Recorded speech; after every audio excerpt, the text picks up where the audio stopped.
Hello everyone, my name is Andy and this is a very special episode of UFOs and other paranormal stuff.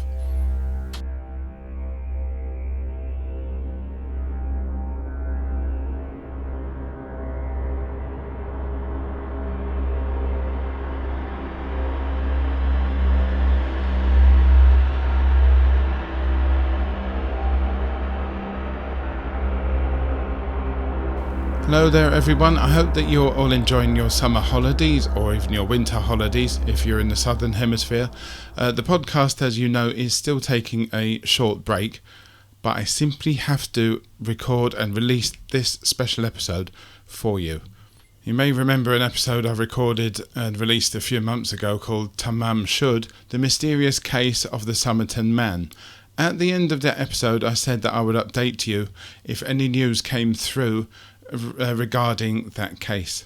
Just quickly, Somerton Man was a man found dead on Somerton Beach in Adelaide in Australia back in 1948.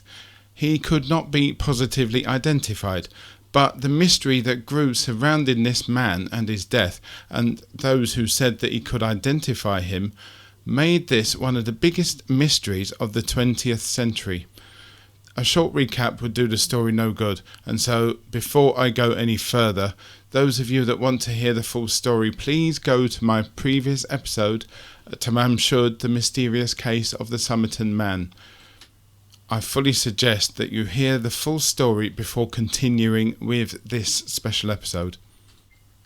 Yes, ladies and gentlemen, the story of the Somerton Man is one of mystery and intrigue. Songs have been written about it, books have been written about it, and TV shows have been made about it. Well, those songs, those books and TV shows will now have to write one more verse, one more chapter, or at least one more episode. That is because the news that broke about the Somerton Man by Derek Abbott, the man who was looking into the case over the last few years, is that he has now been identified. The message that went out on Facebook on the July the 27th, 2022 reads, "We did it at last, but this is the beginning, not the end. The next step is to unearth historical information on this man. Anyone is welcome to help." That was from Derek Abbott. And since then a lot of pictures have popped up. The Somerton Man was called Carl Charles Webb, an electrical engineer and instrument maker born in Melbourne in 1905. The day after that news broke, the CNN reported that the police were not confirming anything yet until they get the DNA results of the testing through. Abbott says that he and Colleen Fitzpatrick, his co-worker, were able to identify Somerton Man as Carl Webb by strands of his hair that were trapped in a plaster cast or death mask made by the police in the late 1940s. They were able to use the DNA to build a complex family tree of around 4,000 names, and it was a painstaking working through that which led them to Carl Charles Webb, whose date of death has never been recorded. Abbott said, "By filling out this family tree, we managed to find a first cousin thrice removed from his mother's side. It was on the 23rd of July that they matched the DNA from the hair to the DNA tests taken from Webb's distant relatives." Abbott said of the achievement, "It just felt like I'd climbed and was at the top of Mount Everest." This does raise questions about the case though, even if the man's identity is now known. Why were the words Tamam Shud, ripped out of the Rubaiyat of Omar Khayyam, rolled up and stuffed into his trousers waistband? What does what many people think to be a wartime code, what does that actually mean? All of those things can now be looked into again and maybe reinterpreted now that the identity of Somerton Man is known. But only the full truth may only emerge with time as word of the man's identity spreads throughout the world. So, who really was the Somerton Man? Carl Charles Webb was apparently an electrical engineer and instrument maker, born on the 6th of November 1905 in Footscray in Melbourne in Australia. He was the youngest of 6 children of Richard and Eliza Webb. Webb had resided in Victoria and had a brother-in-law named Thomas Keane, who lived 20 minutes drive away. That would explain the name on some of the clothes linked to the Somerton Man. No death records exist for Carl Charles Webb. The last recorded record being his divorce from his wife Dorothy Robertson in 1947. Derek Abbott believes that Webb may have been trying to track her down. He enjoyed a flutter on the horses too, and Abbott thinks that the code found could have been horses' names.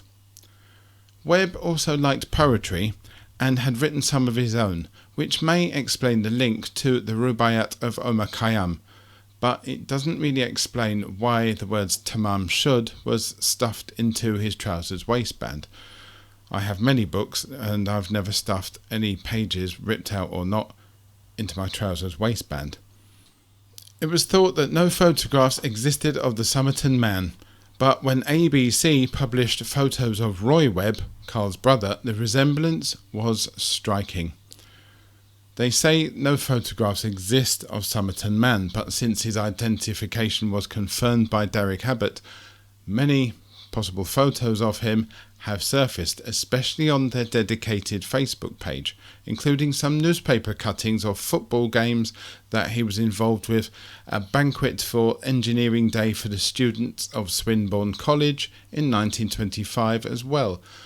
Why not pop over there and have a look yourself at that dedicated Facebook page called Identifying the Somerton Man.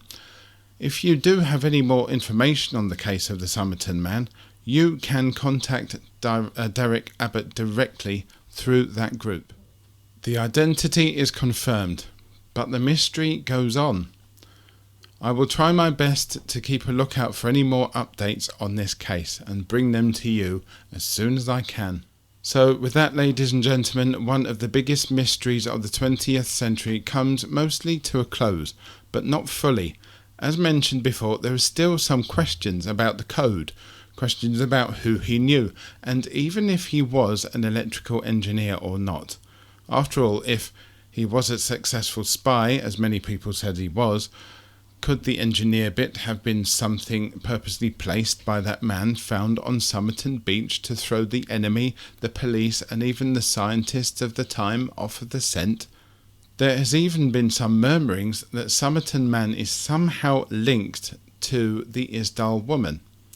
But I think some more evidence would have to be found before a lot of people will even start to entertain that idea.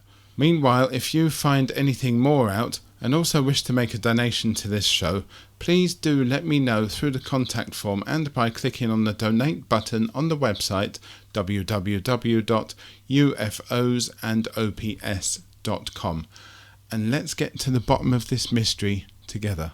Don't forget you can listen to and watch all of the previous episodes through the website too. And also, just to let you know, there will be another very special episode coming out imminently regarding another big story that has broken just a day or two ago. So please do keep your eyes and ears open for that one. Thanks for listening, ladies and gentlemen, and until next time, all the best.